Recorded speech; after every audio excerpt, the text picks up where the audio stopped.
Ready for a night of chilling horror and soothing rain? Subscribe to Nocturnal Nightmares TV for more spine-tingling tales that keep you up at night. If you enjoyed this, hit the like button, share your own scary experiences in the comments, and turn on notifications, because the next story might just be about you. The School of Lost Time. The wrought iron gates of Blackwood Academy appeared to exhale secrets. The colors of decay formed from dates nearly forgotten and laughter half-remembered as they came here, in sets of a few, and whispered their rusty lungs into the biting autumn in a granny tree. For Sarah, in her late 30s, and just back at school after raising children, the whispers had become louder, more insistent. She was a scholarship student, a bastion of early ambition in a sea of privileged teens trolling the halls of the prestigious boarding school.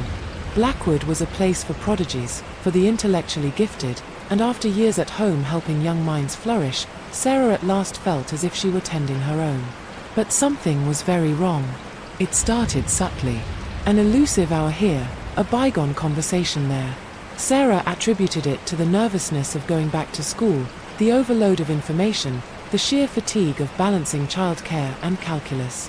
Then came the day she woke Friday morning, her homework carefully old-fashioned, a half-eaten bowl of cereal next to her bed, and a gaping hole where Thursday used to be. She had no memory of it. None.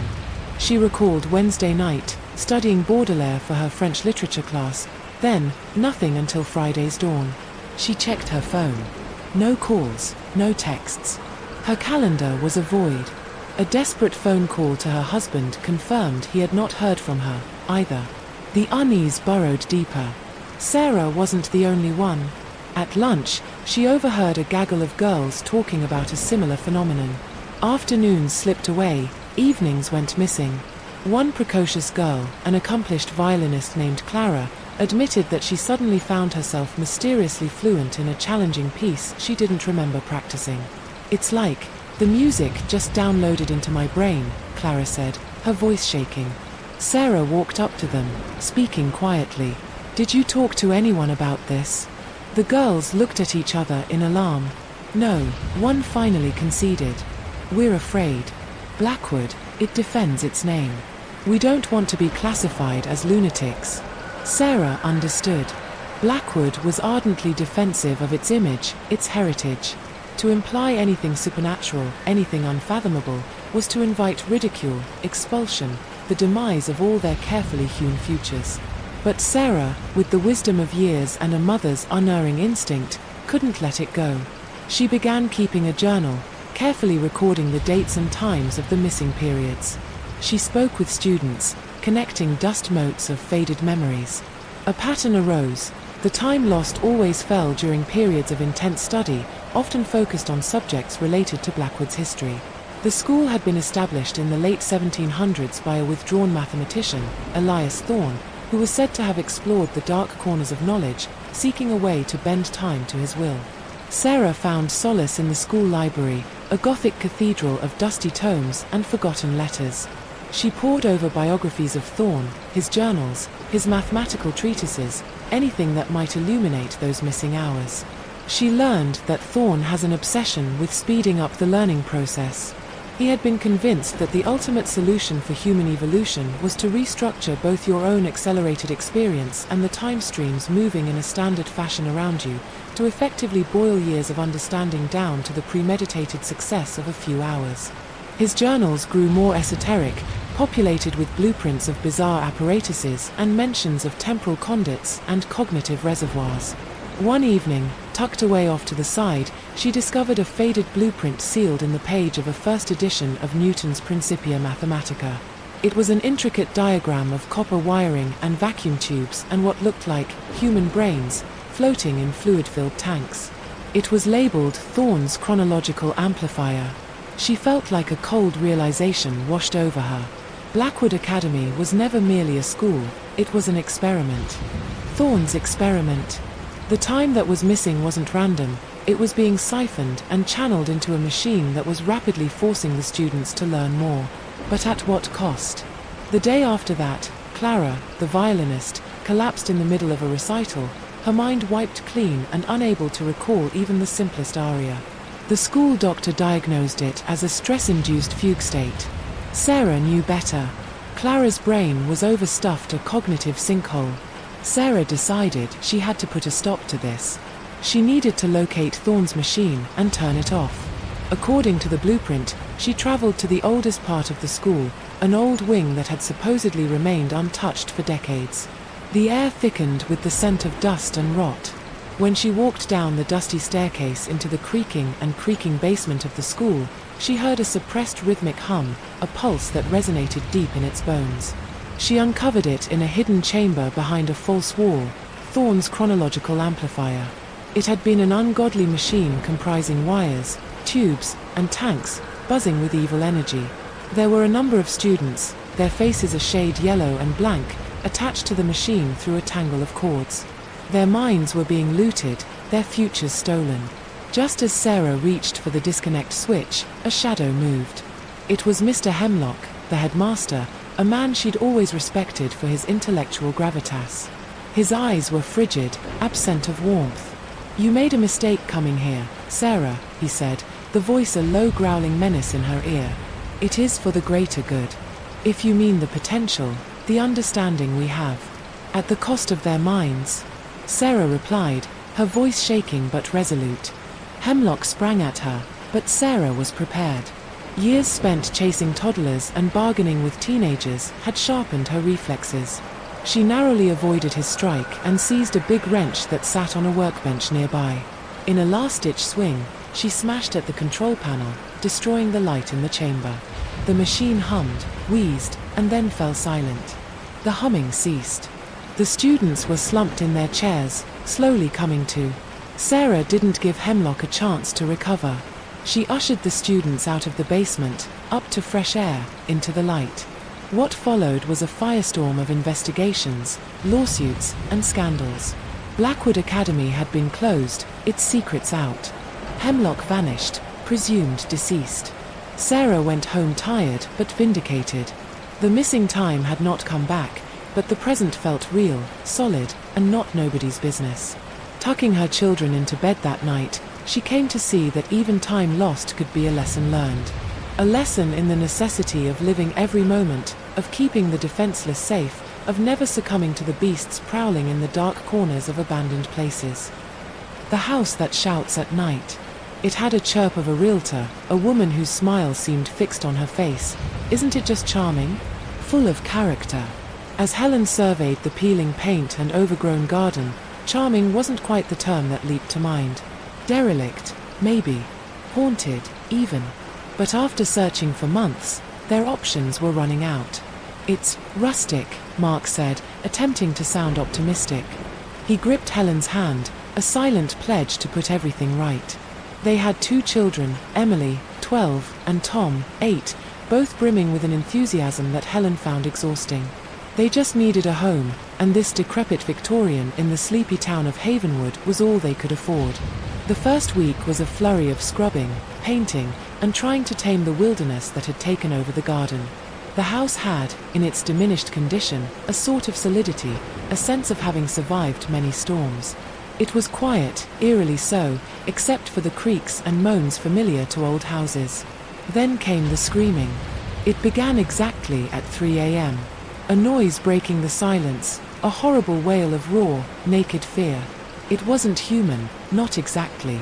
It was an ugly, primal sound, like an injured animal caged in unbearable pain. The first night, Helen bolted upright in bed, heart hammering against her ribs. Mark, who was a deep sleeper, stirred but did not awaken. She tiptoed to the children's rooms, where they lay fast asleep, oblivious. The shouting went on, reverberating off the walls, vibrating in the floorboards. But it seemed to come from everywhere and nowhere all at once. Then, suddenly after what seemed like an eternity, it stopped, leaving an eerie quiet. Helen was a mess the following morning. Mark, following a few strong cups of coffee, shrugged it off as a bad dream. "You've been stressed, honey. Most likely just your imagination." But it was not her imagination. This happened the next night at 3 a.m. exactly. That same piercing scream, that same heart-stopping terror. This time, Mark woke. His eyes widened as he sat up in bed. What was that?" he stammered, his voice husky. "The house," Helen whispered, trembling. "The house is screaming." They tent there the night together, listening to the blood-curdling screams and hunched down in, each terrified cry increasing their dread. Fortunately, the children were still asleep. They decided to check things out in the morning. They combed the house top to bottom, turning up empty-handed. No drafts, no weird pipes, no critters in the walls. The house itself was innocent, silent, almost openly mocking in its normalcy. Helen began to dig into the history of the house. The archives of the local library were filled with dusty old newspaper clippings and historical accounts. She found out that the house had been constructed in the late 1800s by a rich merchant named Silas Blackwood. Blackwood had lived in the home with his wife, Eliza, and their young daughter, Clara. Then, tragedy struck.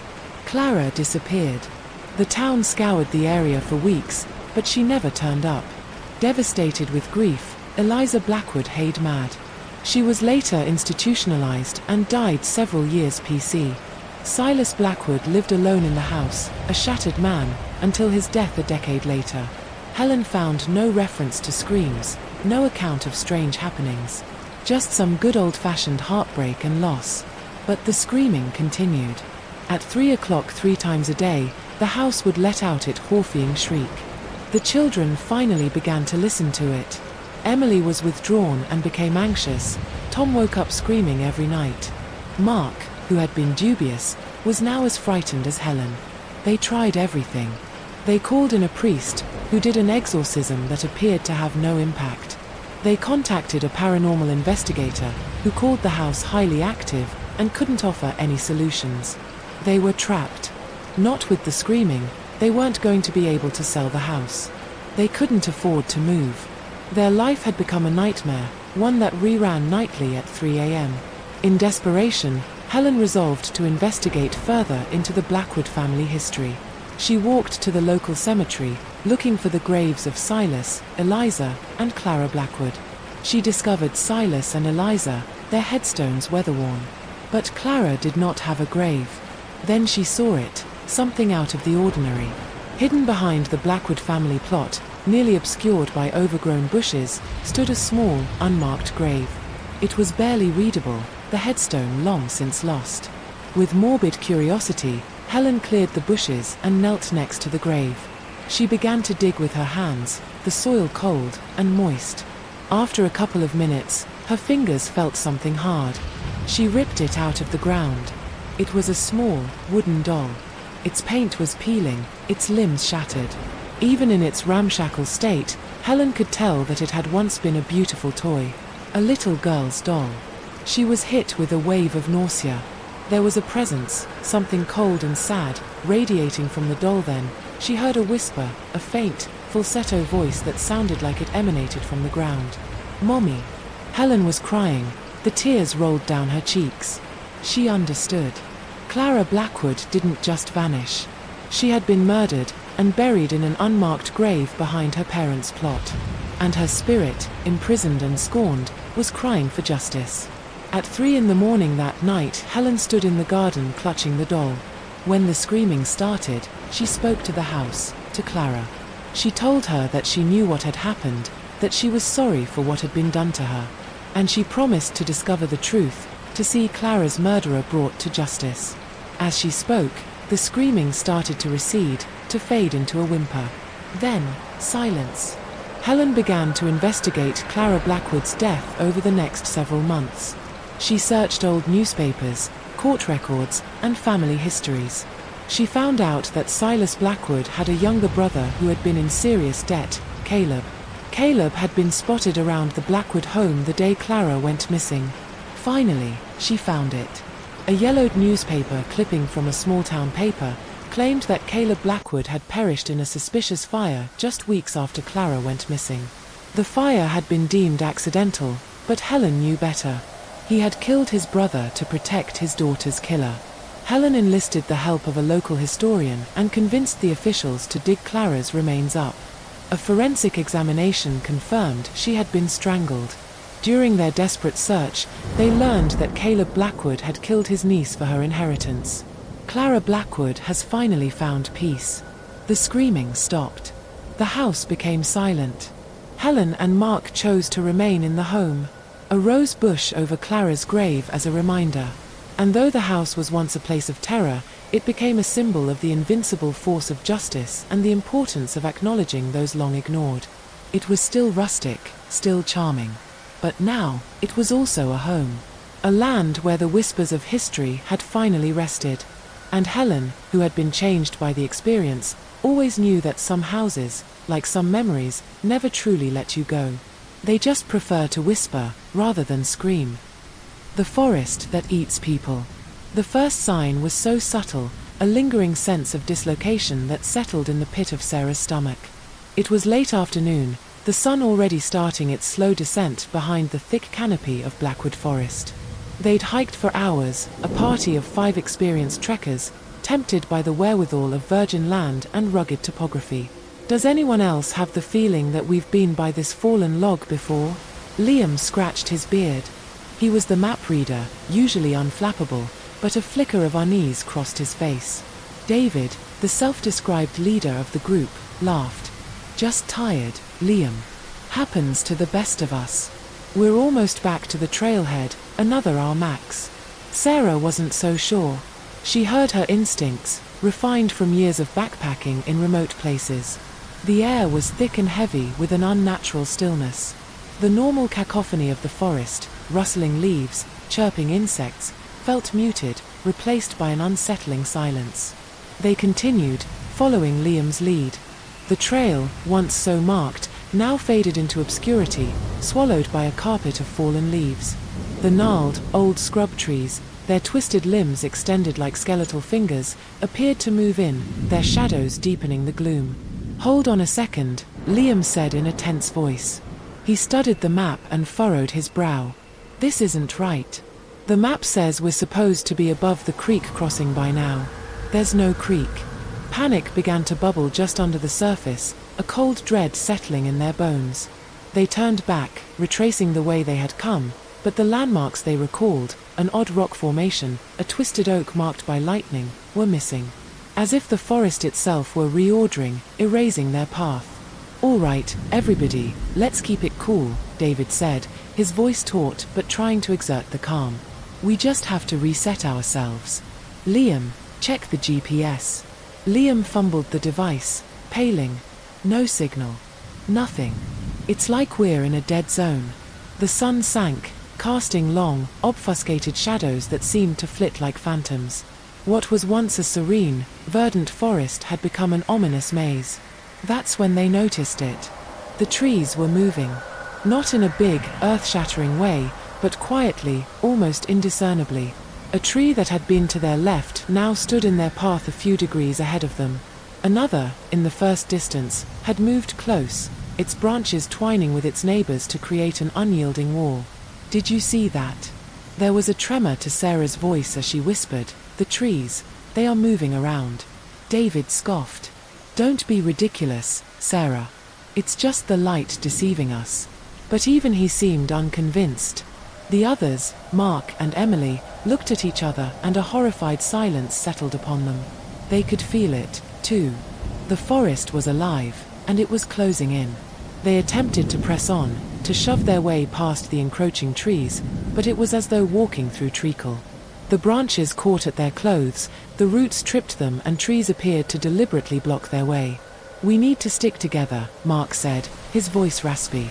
"Don't let anybody get lost." They were clustered together, the fear that enveloped them a physical thing.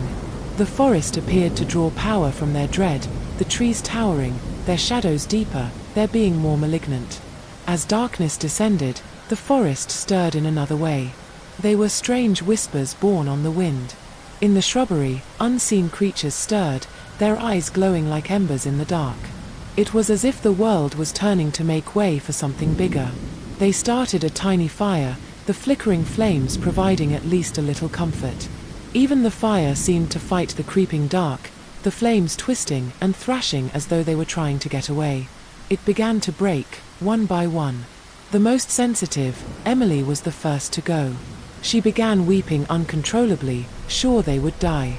Gritting his teeth and shaking his head, Mark, normally the stoic and the reliable, grew more and more agitated and began pacing and grumbling. How are we going to get out? David, for all his bravado, was clearly scared.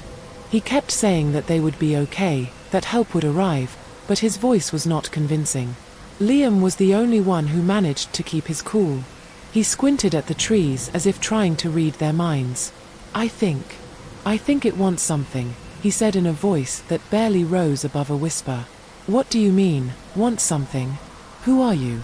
Sarah asked as her heart raced. "I don't even know," Liam said, shaking his head. "But it's like it's testing us, seeing what we're willing to give up." The whispers grew louder, the shadows darker, and the trees leaned one towards another, their branches a bone-chilling scratching symphony. Then, it happened.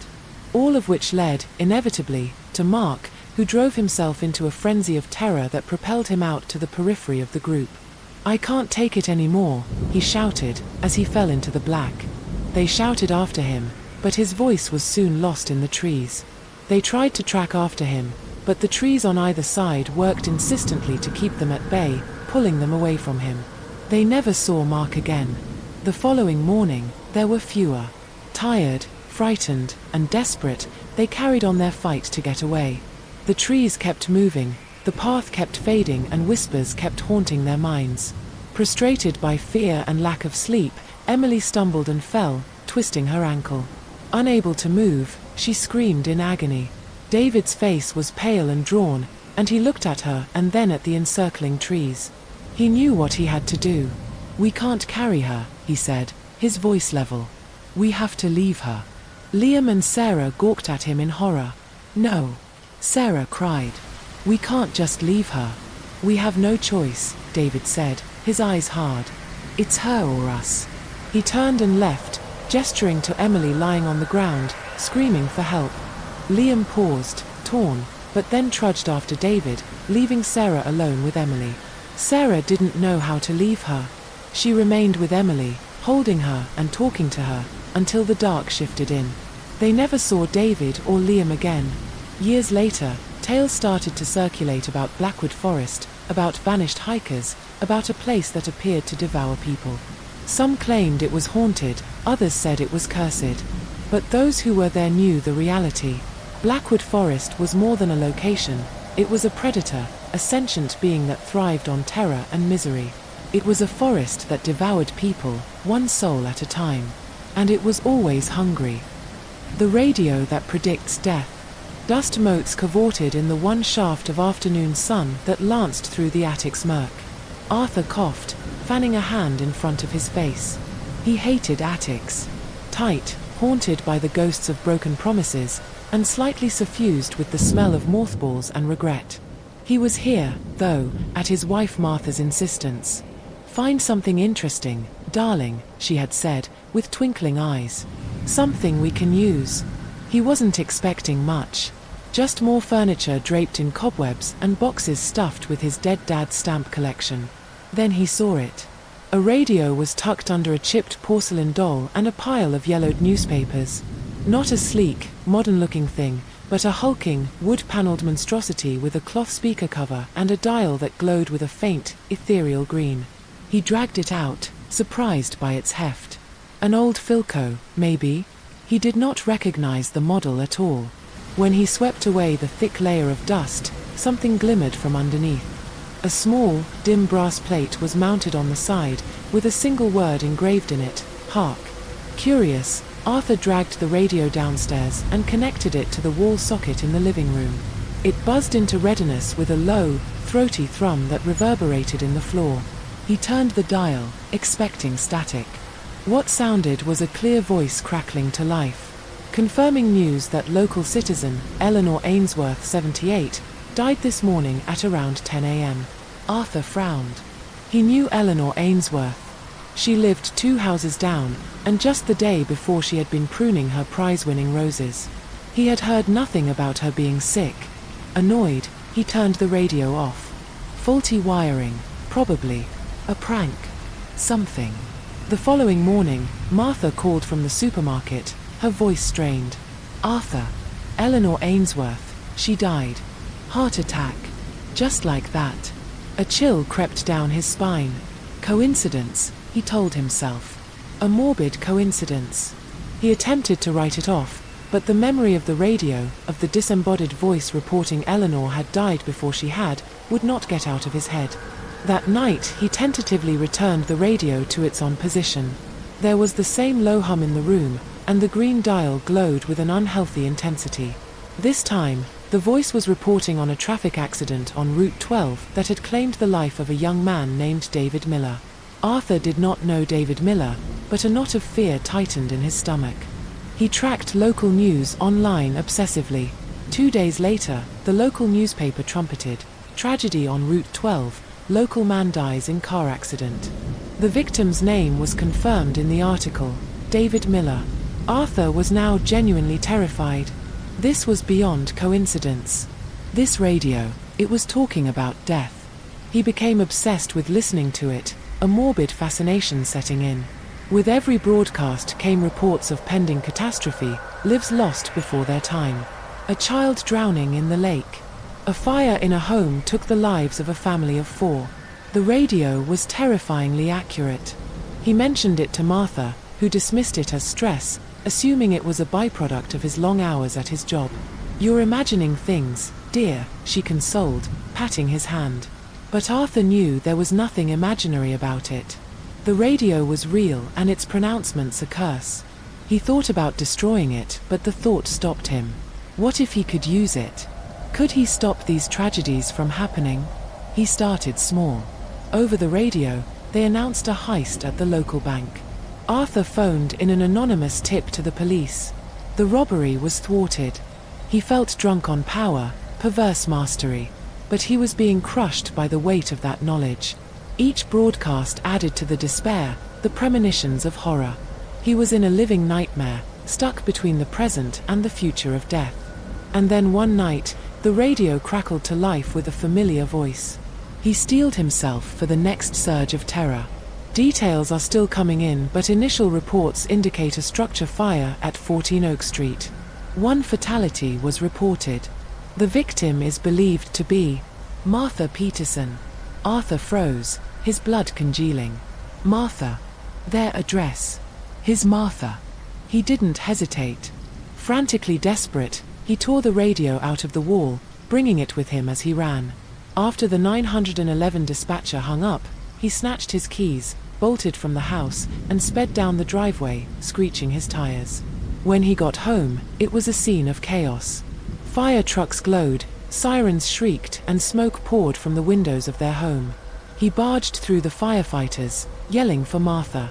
A firefighter stopped him, face drawn. "Sir, you can't go in there. It's too dangerous. My wife. She's inside," Arthur cried, his voice breaking. The firefighter nodded as he shook his head. "We found one body, sir. In the living room. Seems like she was trying to get away." Arthur holds his breath for a moment, and around him, the world turns to liquid. The radio had predicted it. He had known. And he hadn't been able to prevent it. Later, in the smoke-stained ruins, a firefighter picked through the wreckage. What he discovered in the embers was a piece of charred wood bearing a tarnished brass plaque that held on. He ran his gloved finger over the engraving, the only word still readable. "Hark." He pocketed the plate, considering it possibly something the homeowner would want to remember. Then, just before he stepped out of the door, a muffled, nearly inaudible hum resonated.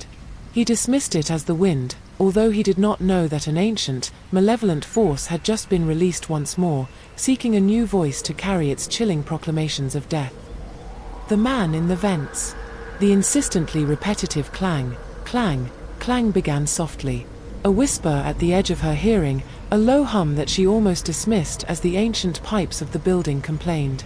Sarah, who was cozied up on her couch with a beloved, dog-eared copy of Shirley Jackson's "We Have Always Lived in the Castle," at first thought it was just the autumn wind knocking something loose.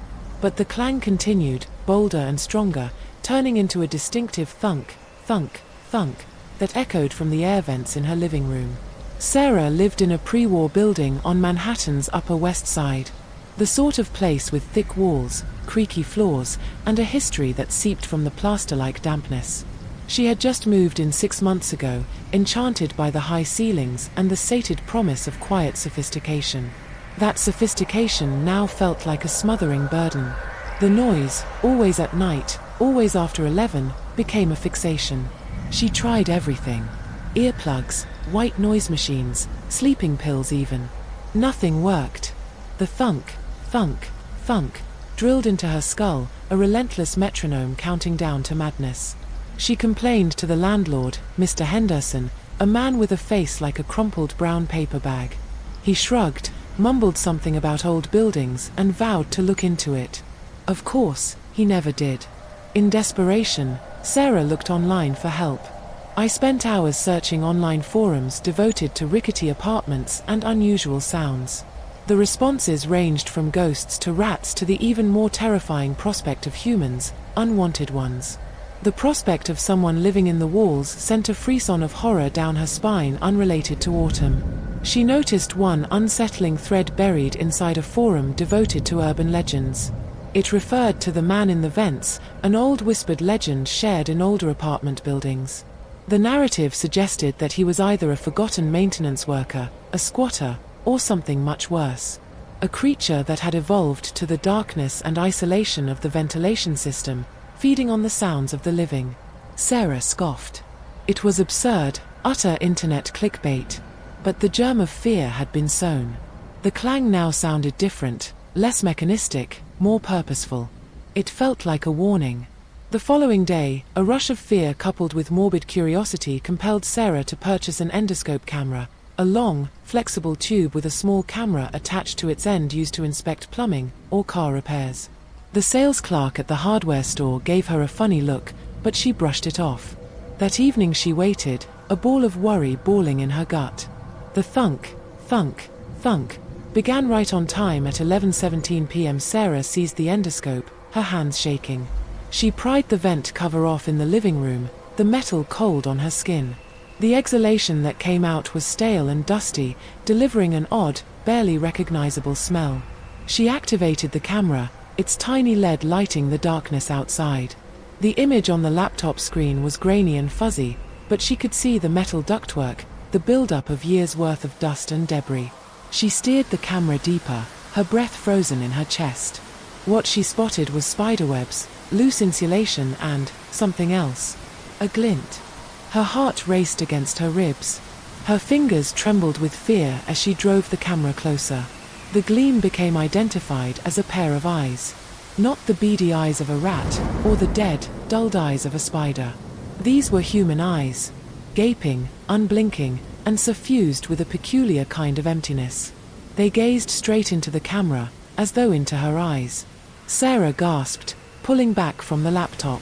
She slapped the vent cover back into place, her hands shaking so badly she could hardly do it. The thunking stopped. She fled the vent, retreating into the corner of the room, her eyes scanning between the shadows. Was she being watched? Was he, in the room with her? She didn't sleep that night. Every creak of the building, every rustle of leaves outside her window, sent chills down her spine. Huddled on her sofa, she gripped a heavy cast-iron skillet like a weapon, waiting for the dawn. In the morning, she looked through the footage.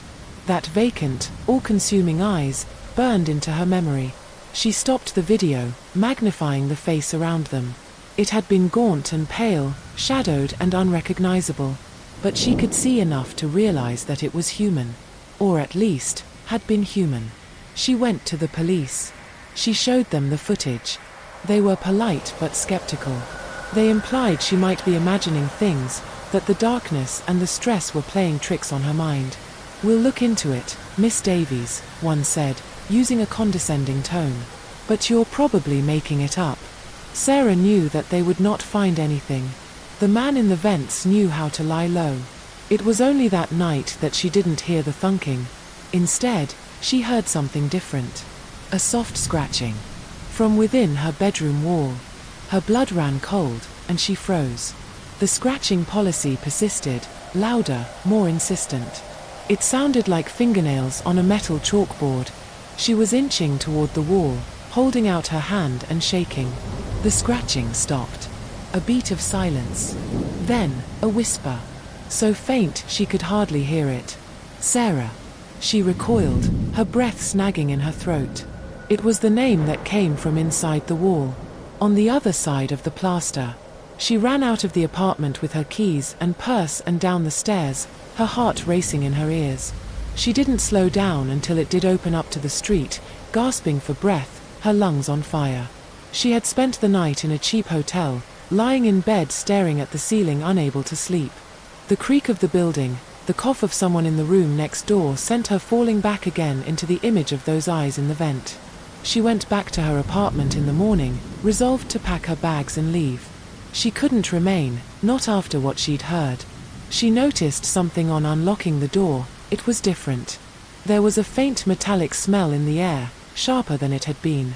It felt colder, heavier, as though the being in the walls had seeped into the whole apartment. She began packing, tossing clothes into a suitcase, her movements frantic. She didn't check the vents, didn't dare. But then she heard a noise behind her. A soft click. She whirled around. The vent cover in the living room was missing, lying on the floor. And in the doorway, crouched low, was the man in the vents. The first time you see him, in real life, is all the more terrifying. He was gaunt and pale, with skin pulled tight over bones. His eyes, those same hollow eyes, achingly fixed on hers. He was dressed in something that appeared to be an old tattered uniform, faded grey and covered with dust. His fingers were long and skeletal, his nails overgrown and serrated. He didn't speak. He didn't move. He just stared. Sarah screamed. She shrank back, tripping on her suitcase. His step was familiar, not entirely of this world, a thing that had had to move too much in the dark. He extended a hand, its long fingers splayed. And then, the lights went out. The apartment went dark. Sarah screamed again, this time louder. She heard him moving towards her, the sound of his bare feet scuffing on the floor. She didn't know what to do. She was trapped. Then she remembered the skillet. She groped for it, her fingers closing around the cold, heavy metal. She swung. She connected. There was a sickening thud. And then, silence. She scrambled for her phone, activating the flashlight. The man in the vents was lying on the floor, unmoving. She hovered over him, chest heaving, the skillet still in hand. Had she killed him? She had no idea, and at that point didn't care. She took her suitcase and left the apartment for the last time. She never went back. Years later, the dream of those eyes still haunted her sleep. She left for another city, another state, another life. But she always looked in the vents. Listened always for the thunk, thunk, thunk. Because somewhere in the dark she knew he was still there. Waiting. Watching. And one day, he would find her again. The blood in the walls. The Victorian house in Havenwood was a steal. Eleanor had practically quivered with excitement the first time she laid eyes on it, the grand if rickety dame sitting on a hill, surveying the town below. Michael, being practical, only saw the leaking roof, the cracked foundation, and the overgrown garden that seemed to be trying to eat the house whole. But Eleanor's enthusiasm was contagious, and after months of chasing and an offer the bank couldn't refuse, they were the proud owners of 14 Willow Creek Lane. Think of the possibilities. Eleanor had cried, hazarding a wide-armed gesture in the cavernous living room. Dust motes were backlit, the slivers of sunlight that streamed through grimy windows. We can restore her to her former glory.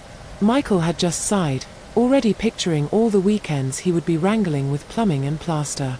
The initial weeks were the grind of gratifying demolition. They ripped up threadbare carpets, peeled off the wallpaper that smelled of mothballs, and carted off mountains of junk left behind by the previous owners. They found treasures, too, intricate moldings buried under decades of paint, a stained glass window tucked into a forgotten corner of the attic, and a lovely, albeit slightly warped, rosewood mantelpiece in the dining room. They discovered it during the demolition of the kitchen, a cramped, outdated area that hadn't been touched since the 1970s. Michael, armed with a crowbar, was struggling with a stubborn section of the wall when he heard a dull thump. He peeled back the plasterboard to uncover a web of ancient copper pipes, tarnished and green with time. He leaned over to look at them and touched something cold and slippery with his fingers. "Eleanor, come look at this," he said. wiping his hand on his jeans. Eleanor, busy scraping the paint from the window frames, came and joined him, her brow furrowed in concern. "What is it?" Michael pointed to the pipes. "They're leaking. But it's not water." It was oozing a thick, viscous liquid from a rusted joint, sticking to the copper-like syrup. It was dark, nearly black in the dim light, and it had a creepy shine. Eleanor carefully extended her hand and touched a finger into the material. She lifted it to her nose and inhaled. Her face paled. "Michael," she whispered, the words coming out in a trembling voice. "That smells like blood." "Don't be ridiculous, Elle," Michael scoffed. "It's just a kind of old oil or something." But he also leaned in and sniffed the liquid. The smell of metallic copper filled his nostrils, a physical scent that could have only been blood. He felt a cold knot in his stomach. "Okay," he said, attempting to sound more sure than he felt. "All right.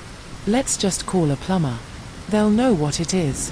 Then next day, Frank, a burly plumber with an ever-so-skeptical face, came out to help. He looked over the pipes, sniffed the leaking fluid and scratched his head. "I've never seen anything like it," he confessed. "These pipes are ancient. Likely original to the home. But not this stuff. It isn't oil. And it's so goddamn ain't water. Best guess. Some sort of industrial sealant. Real old. Real nasty." He shrugged. "But I'm able to replace the pipes, that's not an issue. But I wouldn't be touching that stuff without gloves and a mask. Who knows what's in it?" They took Frank's advice and cordoned off the area, each one feeling a sense of foreboding. But as the days stretched into weeks, and as the mystery of the blood-like substance began to gnaw at them, they grew restless. Eleanor, who has always had an interest in history, began researching the house, devouring old maps, census records, and newspaper articles. She learned that 14 Willow Creek Lane had been constructed in the late 1800s by a rich industrialist called Silas Blackwood. Blackwood was a leading man in Havenwood, noted for his ruthlessness and his peculiarities. He was reported to have got rich from meatpacking business, and there were many stories flying around that he made his money from shady dealings and shady dealings. One article, which dates back to 1903, piqued Eleanor's interest. It detailed the disappearance of several young women from the town, all of whom had been employed at Blackwood's factory. The disappearances were never solved, and the article suggested a possible link between Blackwood and the missing women. Eleanor gave Michael her findings, which he considered but remained unconvinced and troubled. The nauseating odor clinging to the pipes had worsened, invading the entire house. Both of them began having nightmares, vivid, upsetting dreams with visions of blood and darkness. One night, Eleanor screamed in her sleep. At another time, she had a dream in which she was trapped in the walls of the house, surrounded by the bloody fluid, unable to be visible or coded. "Michael," she cried, holding on to him. "I can't do this anymore. This house, it's evil. We need to leave." Michael hugged her close, comforting her. He knew she was right. He had felt it, too, the oppressive weight of the house, the cold, whispering presence watching them from the shadows. "Okay," he said, and his voice was grim. "We'll leave. But first, I want to know what's going on in those pipes. I want to know what happened here." The next day, Michael showed up with a drill and a sample jar and began to open up one of the pipes. The fluid spewed out and was thick and black and splattering to the floor. The stench was overpowering, a miasma of rot and blood. He sampled it and closed it inside the jar. He would take it to a lab, get it analyzed. That night, they were roused by loud bangs in the kitchen. They tiptoed downstairs, hearts racing in their chests. The kitchen was in a state of chaos. The burst pipes, which had been recently replaced, oozed the bloody fluid across walls and floors. The smell of blood was hanging in the air. And then they saw it. And in the middle of the room, illuminated by the strange red light of the leaking liquid, was a figure. It was long and thin, its skin pulled tight over its bones. Its black, hollow eyes blazed with an unholy fire. It was Silas Blackwood. He lifted a bony hand. A voice, dry and guttural, came crashing into the room. "You have disturbed my slumber," it hissed. "Now you will pay the price." Eleanor screamed. Michael took her hand and started to pull her toward the door. But Blackwood was looming, moving with supernatural speed to block them. "This house is mine," he growled. "And now, so do you." He lunged at them, fingers outstretched toward their throats. Michael, adrenaline surging, snatched a cast-iron skillet from the counter and swung it at Blackwood's head. The skillet landed with a sickening thud, and Blackwood staggered back. They didn't wait. They raced from the house, feet pounding the wooden floorboards. They did not stop running until they reached the edge of the property, panting in the pale light of the moon. They never returned to 14 Willow Creek Lane. They abandoned all that, their belongings, their dreams, their savings. They sold the house for a song, revealing its dark secrets to the confused new owners. A few weeks later, the lab report returned. The material in the pipes was, indeed, blood. Human blood, which contained remnants of meatpacking byproducts and elevated amounts of lead and arsenic. Eleanor and Michael finally moved into a small apartment in the city, far from Havenwood and its haunted house. They tried to forget what they had seen, what they had felt. But the nightmares would not go away, the scent of blood new to them and clinging to their senses like a shroud. Sometimes in the dead of night, Eleanor would awake and swear she heard a faint sound of dripping, the sickening gurgling of blood moving through the walls. That there was, with a horrid finality, Silas Blackwood, still there, waiting for them, watching them, forever chained to the house where the blood flowed and the past never really passed. The midnight bloom. As stark and imposing as a judge's gavel, the wrought iron gates of Oak Haven Cemetery were closing. Years of rust had caked them in a sickly orange hue, and one could almost taste the metallic dissoluteness wafting in the air around them. The people of Havenwood did not need to be told to stay away from those gates as midnight approached. They had learned it painfully over generations. Not if they wanted to know what blossomed in the dark. At 62, Elias Thorne had spent his whole life overshadowed by Oak Haven. He'd heard the stories since he was a boy, murmured around crackling hearths, and barked in hushed tones in the aisles of St. Jude's. Of the gates creaking open at the stroke of the hour, under the wrong kind of moonlight, and the things which came out. He recalled his grandfather, a wiry old man with eyes that had seen too much, telling him, "Never look, Elias. Anything that comes out of Oak Haven at midnight, it lives for visibility. Acknowledged. But turn your head and it cannot reach you. But look for even a second, and it will mark you."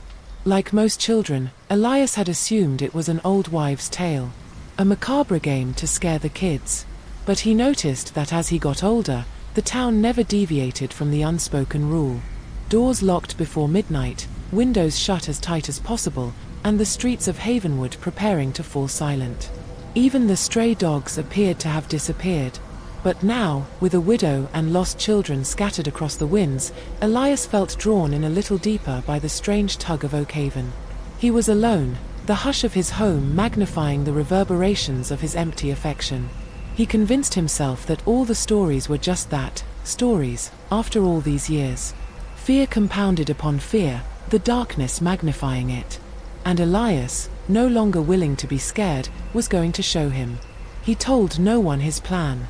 He understood that they would try to stop him, sure that he was courting madness. Instead, he readied himself with deadly determination. He poured strong whiskey into a flask, layered a thick blanket, and honed the old hunting knife his father had left him. What he might face, he didn't know, but he wanted to be prepared.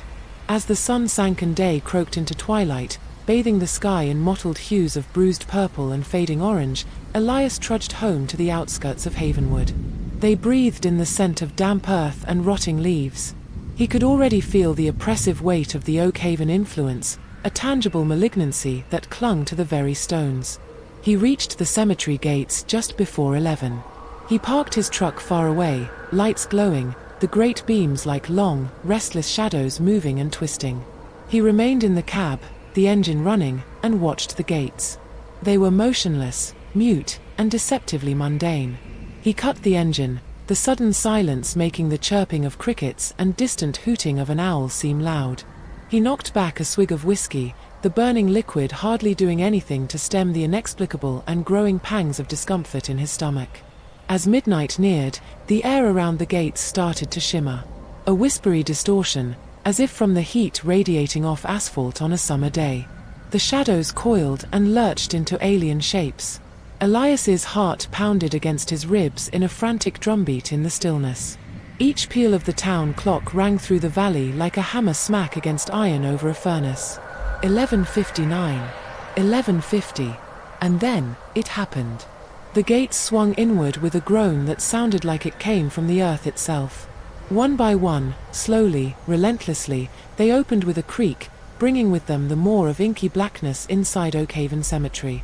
A chill breeze blew out, bringing with it the smell of wet earth and something else, something cloying, like rotten fruit left out to bake in the sun. Elias was seized by a primordial fear he hadn't felt since he was a child, struggling not to turn away. His jaw tightened. Around the handle of his hunting knife, his knuckles were white. He had come this far. He would see what came out. The darkness inside Oakhaven felt thick, like it could solidify, like it could come together in forms. At first, they were amorphous, vague blobs of shadow. But as they drew closer to the gates, they began taking shape. They were shapes, vaguely human in form, but absurdly tall and thin. Their limbs were elongated and grotesquely thin, as if they were the branches of a dead tree. Their heads were covered in what appeared to be clumps of intertwined vines, and their motions were jerky and disconcerting. A wave of nausea washed over Elias when they emerged from the cemetery. They flowed instead of walked across the ground, their shapes disturbingly liquid. There were 6 of them, he had counted, an aura of deep wrong radiating from them. They paused just inside the gates, their vine-encrusted heads turning slowly, as though they were looking for something. A prickly feeling coursed through Elias' skin.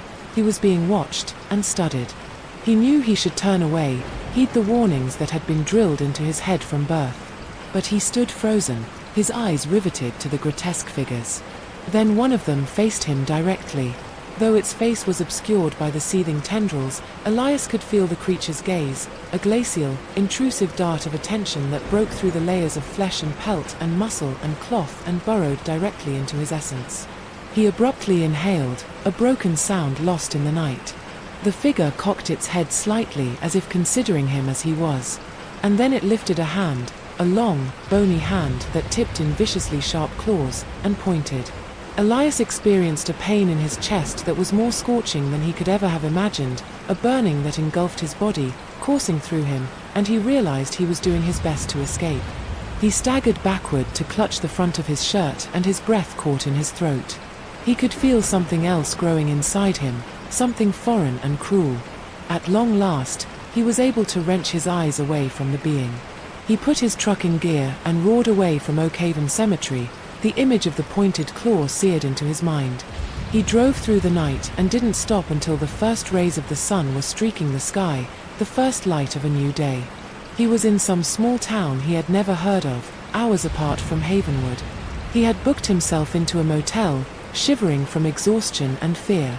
He looked in the mirror. His eyes were bloodshot, his face pale, his features ashen. But it was the sign on his chest that frightened him the most. There, high above his heart, a cluster of vines, impossibly sly and green, had grown out from his skin. They were slowly spreading, meandering his chest, tendrils reaching for his neck and arms. He knew what it meant. He had looked. He had been acknowledged. And now, the midnight bloom had taken root in him. He clawed at the vines, trying to tear them from his skin, but they were glued, their roots embedded in his flesh, gripping tightly. The pain was unbearable, but it paled compared to the fear that seized him. He knew he could not return to Havenwood. He could not take the risk of bringing whatever was growing inside him back home. He was marked. He was changed. He was now one of them. The first rays of sunlight streamed through the motel window, shining atop the horrible bloom on Elias Thorne's chest, and he closed his eyes and awaited the darkness to take him completely. And somewhere far away he thought he could hear the faint, groaning sound of iron gates being shut. The cemetery had won its prize. The babysitter's last job. The October dampness stuck to Sarah as she walked up the long, winding driveway. The house rose before them, a Victorian monstrosity with more gables and turrets than appeared strictly necessary. It wasn't exactly scenic, but the $300 for one night of babysitting wasn't something we could say no to. Especially with rent looming. Mrs. Abernathy, a woman whose eyes looked like they drank in light, met Sarah at the door. Mr. Abernathy stood behind her, a jittery, bird-like man who hardly made eye contact. Their daughter, Lily, was a sweet-faced 6-year-old with a tussle of unruly brown hair and a slight lisp. "Lily mostly just watches cartoons," Mrs. Abernathy said, the cadence of her voice low and musical. "She's generally asleep by 9. We'll be back a little after midnight." "Sounds easy enough," said Sarah, working to dismiss the disquieting undertow that pulsed beneath Mrs. Abernathy's placid surface. The Abernathys had handed over a list of numbers, their cell phones, the local pizza joint, and, somewhat oddly, one for Dr. Albright with no further explanation. Then, with one last, lingering look at Lily, gone, their car vanishing up the long driveway. After a brief hesitation, Lily settled at Sarah's side. They took their seats in the living room, Lily transfixed by a cartoon featuring anthropomorphic squirrels, Sarah mutedly checking her phone for messages. As the night dragged on, the house fell into an oppressive silence broken only by the manic blathering of the television. Sarah cooked Lily dinner, chicken nuggets and smiley face fries, Lily's favorite. After dinner, because Lily was curiously energized, she insisted we played hide-and-seek. Sarah had thought the house would be bigger. The rooms were stocked with dust-covered antique furniture, which threw long, spooky shadows in the dim lamplight. One day, when it was Sarah's turn to find a hiding place, she just walked and walked far, far away from the large living room. She was on the second floor, looking into a room stuffed with moth-eaten tapestries, when she spotted it. It was a door, separate from the others, black and forbidding. No handle, no keyhole, just a smooth, blank surface. It radiated an almost tactile sense of wrongness. Just then, as Sarah's hand hovered over the Duchess's face, Lily burst into the room, her pale face streaked with tears. "Don't go near that door," she yelled, gripping Sarah's hand with surprising force. "Mommy and Daddy said never, ever go near that door." Sarah sunk to her knees, attempting to comfort the screaming child. "It's okay, Lily. I was just curious. Why can't we go in there?" Lily was shaking her head vigorously, her eyes wild with fear. "I don't know. They just said never. Never, never, never." Sarah was able to get her calmed down, but the incident put a damper on the evening. They went back to the living room, but the cartoons just seemed dead and lifeless now.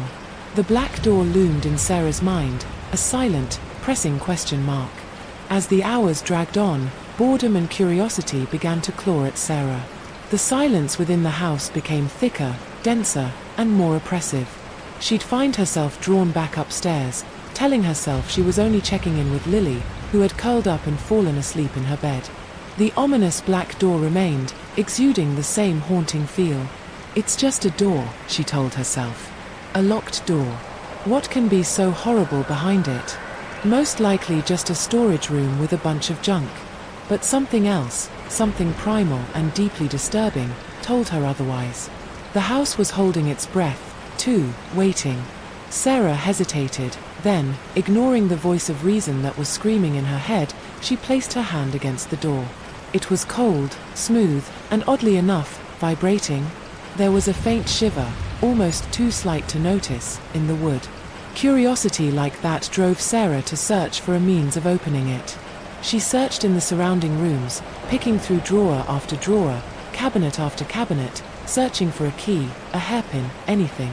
Finally, at the bottom of a dusty antique desk, she discovered a small, tarnished silver key.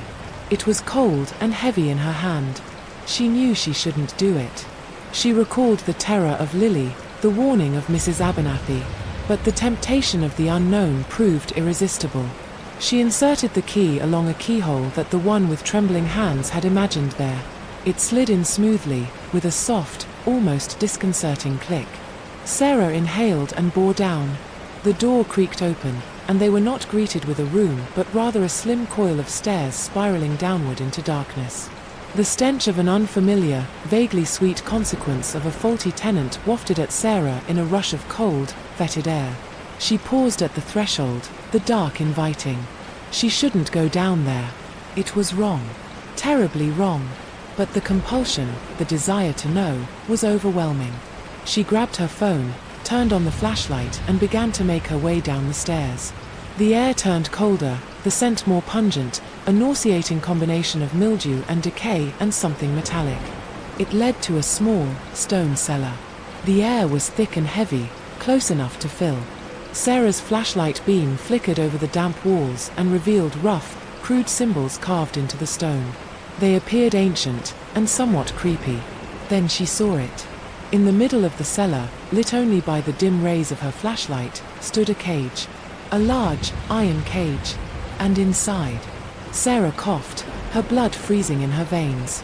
In the very back of the cage sat a figure, crunched into the corner. It was tiny, starving and matted in black hair. Its face was lost in the shadows, but Sarah could see its hands, gnarled and clawed, clutching the bars. The figure stirred when Sarah drew closer. It raised its head, and Sarah saw its eyes. They were huge and black and full of ancient and unnameable sadness. The figure opened its mouth, producing a low, guttural noise. It wasn't human. Sarah staggered back, her heart pounding against her ribs. She had to get out of there. Now. She turned and ran, scrambling again up the stairs, the memory of the beast in the cage seared into her brain. She banged the black door shut, locking it with trembling hands. She had stood there, catching her breath, when she heard a noise behind the door. A scraping sound, metal on stone. There was a creature trying to crawl out. Sarah screamed and ran back to the living room. She picked up Lily, who woke with a surprised cry.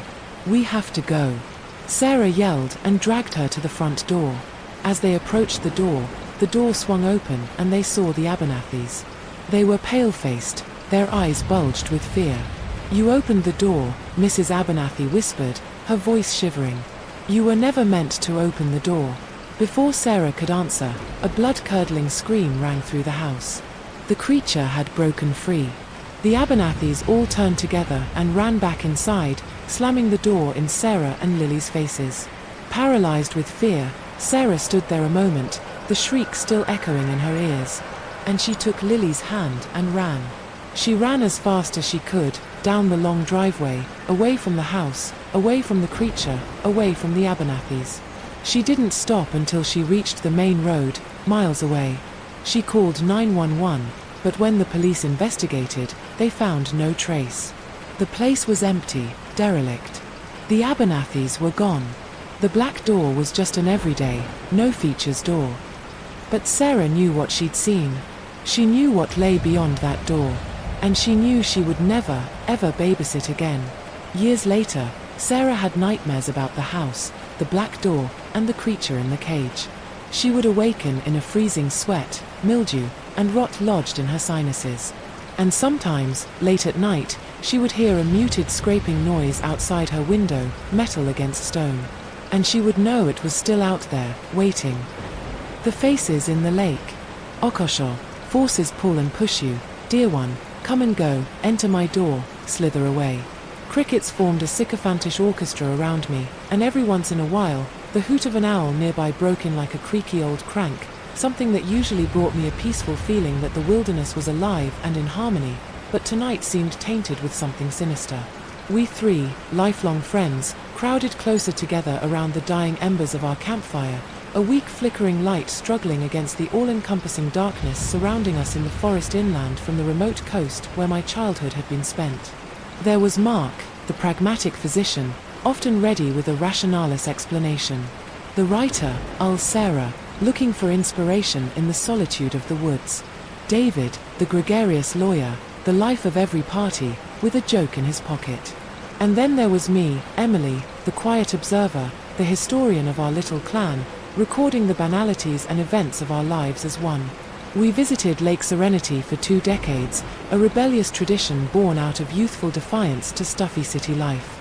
The lake, a glacial scar deep in the heart of the Appalachian Mountains, had always been our refuge. But this year, things felt different. A change in the air, a sense of discomfort that dug into your bones like a penumbral cold. It started subtly. A feeling of being watched. A rustling in the undergrowth just past the firelight that lasted a fraction of a second too long. We shrugged it off as the overly vivid imaginations of urbanites immersed in the great outdoors. But then came the lake. On the first night, David, always the showman, took a late-night swim. We followed him on the shore, his peals of laughter bouncing through the quiet water. When he came back, shivering but energized, he was oddly silent. We chalked it up to the late hour and the cold. The next morning, Sarah, an early riser, insisted she spotted something strange while sketching at the lakeside. "That wasn't me, my reflection," she said, frowning. "It wasn't about me for just a moment. It was someone else. Someone older, angrier." Predictably, Mark rolled his eyes. "Sarah, you need to stop working on that horror novel so much. Just a trick of the light, darling." But Sarah was adamant. And I felt it myself the following day. I'm washing dishes on the lake, the water a mirror of the sky, of the trees, of me. And then, for a flickering moment, the reflection I saw wasn't mine. It was skinny, with hollow cheeks and burning eyes that contained an ancient sadness. And it vanished as quickly as it came, replaced by my own familiar features. But the picture burned into my consciousness, a chilling harbinger. That night, fear started to creep into our brotherhood. David, usually the happiest of us all, became withdrawn. He stayed away from the lake, grumbling about a weird feeling every time it was mentioned. But even as Mark clung desperately to rational explanations, the fearfulness in his eyes peeped through. We attempted to look away, to laugh it off, but the lake was a hard stare. Each time we gazed upon it, the feeling became more unsettling. We caught whispers of others' faces, strangers' wide eyes glancing up at us in the depths. Faces contorted with malice, despair, and an ancient, subterranean pain. One evening, when the sun was beginning to settle toward the horizon and the light was beginning to stretch and elongate across the water, we decided to check it out. We pushed our dime-store inflatable raft out into the lake, surrounded by silence except for the steady slosh of our oars. The air was colder the farther we moved from shore, dampness coating our skin. The lake lay unnaturally still, as if a pane of glass had been pulled across a chasm. The reflections were brilliant, eerily so. Looking down into the water, the faces came swimming to the surface, not blurry specters, but familiar faces in sharp focus, overlapping with our own. We saw the face of a gaunt, older woman with sunken eyes, her expression one of abject despair. A barely adult man with a nasty sneer, eyes dancing with malicious joy. A child with a blank gaze, his face ashen and pallid. Then, David screamed. He gestured wildly at his reflection, or the reflection that had subsumed his own, in a soup of faces now adorning the mirror. It was a monstrous face, twisted in rage, formidable teeth bared in a voiceless snarl. The eyes were pure, unmitigated evil. Panic erupted. Back to the shore, we paddled frantically, the raft lurching dangerously. With that, the faces in the water became more insistent, more real. Their spectral hands brushed against the surface of the water as if reaching for something. In that moment the raft pitched violently. David lost his footing and fell into the lake. He broke the surface sputtering, his eyes gaping with fear. "Help me," he yelled, his voice gurgling with water. "They're pulling me down." We reached out to him, but it was too late. Something in the water, something unseen, seized him and pulled him below the surface. His screams died up, choked out, and in turn swallowed by the darkened abyss. We were paralyzed with terror, trying to understand what had just occurred. Then the raft flipped over, and we were tossed into the icy water. I saw them when I was drowning, struggling to stay above water. The faces. They loomed around me, their faces exultant, their glares seared upon my soul. I was pulled, leg by leg, my lower half being pulled backward, cold, and then tugged all too gently, but hard, and it was tugging me down. I resisted, kicking and screaming, but the impulse was too powerful. As I went under, the last thing I saw was Sarah and Mark, their faces twisted in terror as they went under, too. The water swallowed over my head, silencing my screams. I had seen the faces, clearer now, closer now. They were more than reflections, they were something else. The demons were the damned souls within the waters of the lake, tortured spirits of those who had died there before. And now they had adopted us as their own. The lake was still again, its surface reflecting the sky, the trees, and the empty shoreline. There was no sign that we had even been there, apart from the small overturned raft bobbing on the water. And down below the surface, the faces smiled. Now they had new reflections, new souls to add to their collection. Lake Serenity had taken its due. No longer a sanctuary, but a tomb where the reflections were lies and the faces in the lake were not your own. They were the faces of the damned. The self-rearranging dollhouse. The ancient Victorian dollhouse stood in the corner of Clara's study, cast in the otherworldly light of the nearby street lamp. It was a gift from her grandmother, a woman whose name the mortals said in hushed tones, her eccentricities and habit of collecting the discarded discussed in covert cliques. When Clara was a child, she used to love it, losing herself for hours in its tiny world, arranging and rearranging its miniature denizens. But over the years, as she reached adulthood, the dollhouse became a relic, a dusty monument of a childhood past. And yet now, at 42, Clara felt herself wandering back toward it. The move had been difficult. Her leaving the city, the vibrant blood flow of London, to the crickets of the countryside had left her feeling hollow. It was her husband, David, who insisted. Fresh air, Clara, he'd said, the chance to breathe. He'd been concerned about her, about the stress of her demanding job, about the grief that still hung around her like a shroud after her mother's death. That dollhouse, which had just been retrieved from a dusty old box in the attic, felt like a link she had to her childhood, a simpler time in her life. She had put it in her study, a room that she intended to fill with books and the soft murmur of her thoughts. It started subtly. A small movement of the mini furniture. The little velvet chaise lounge in the parlor somehow turned around. Clara first dismissed it, thinking her imagination was playing tricks, that it was the result of a long day of unpacking and the alien quiet of the countryside nights. Then one night, she woke suddenly, feeling a tingle of discomfort rattling around her skin. The house creaked and groaned at her, a symphony of wood settling around her and leaves rustling outside her window. She shuffled downstairs, compelled by an unfathomable magnetism.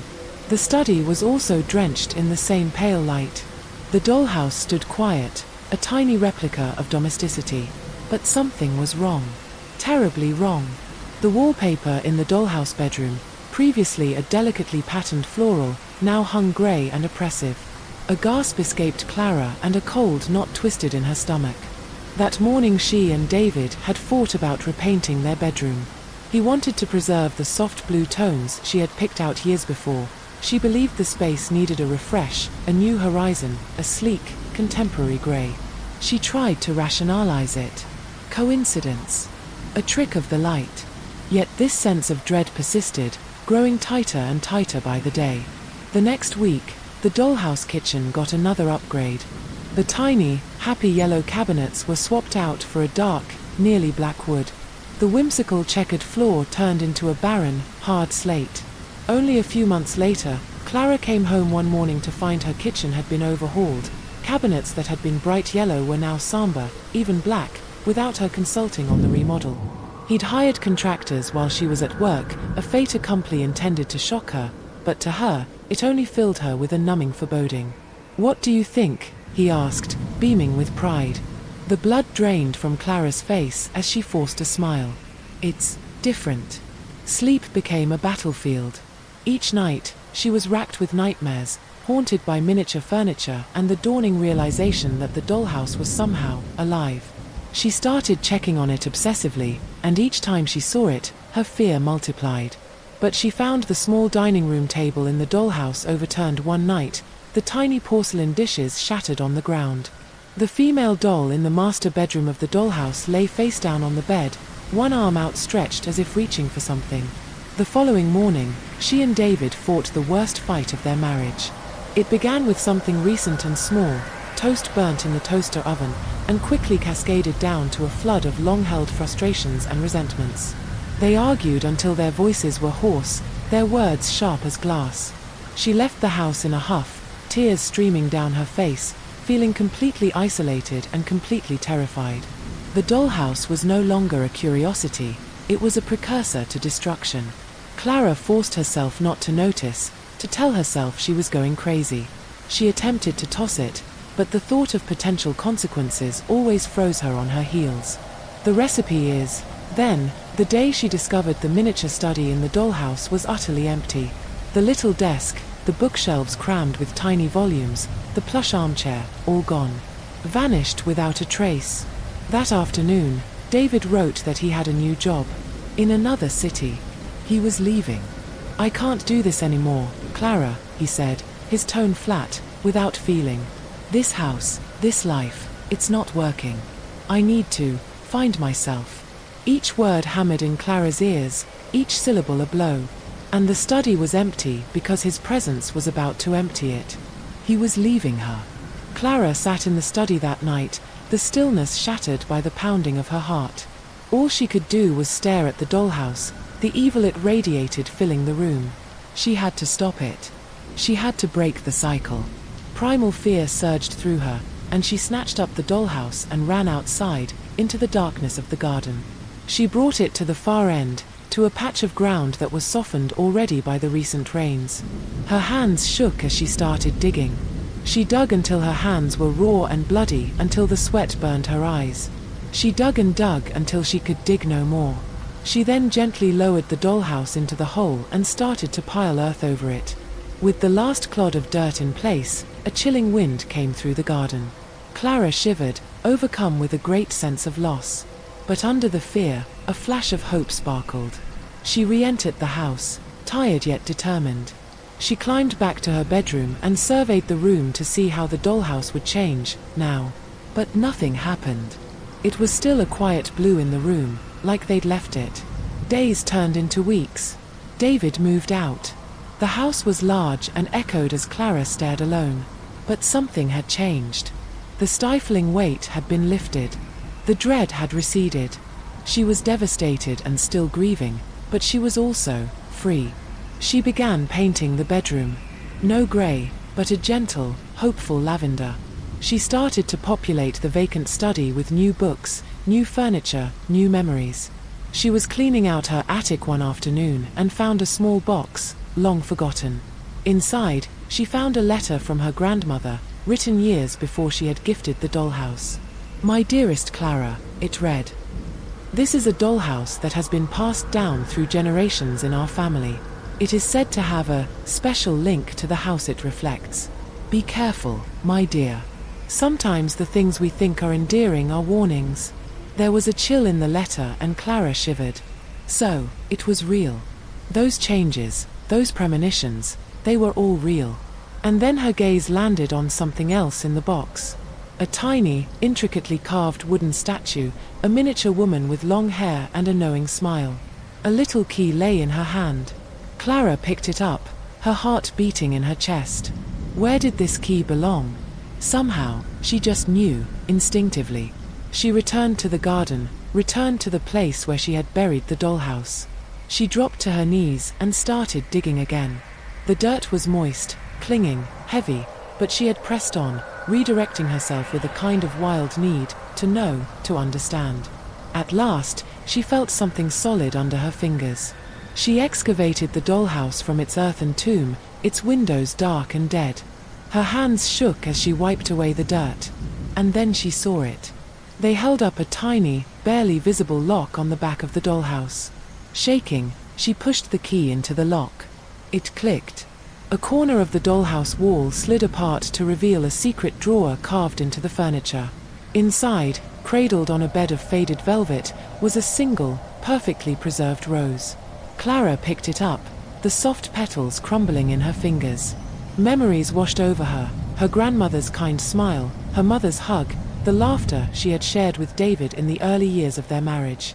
The dollhouse hadn't been a curse, she understood. It had been an omen, a foreshadowing of the darkness that had seeped into her life. And she understood, now, the rose in her hand. The dollhouse wasn't about foreseeing the future, it was about reckoning with the past, studying what had been, and deciding to do things differently. She carefully closed the secret compartment, locked it, and buried the dollhouse again. This time, not with fear but with gratitude. She had done battle with her demons, stared into the pieces of her pain, and come out the other side stronger, wiser, and with plans to construct a new life, brick by brick, just like she wanted it to be.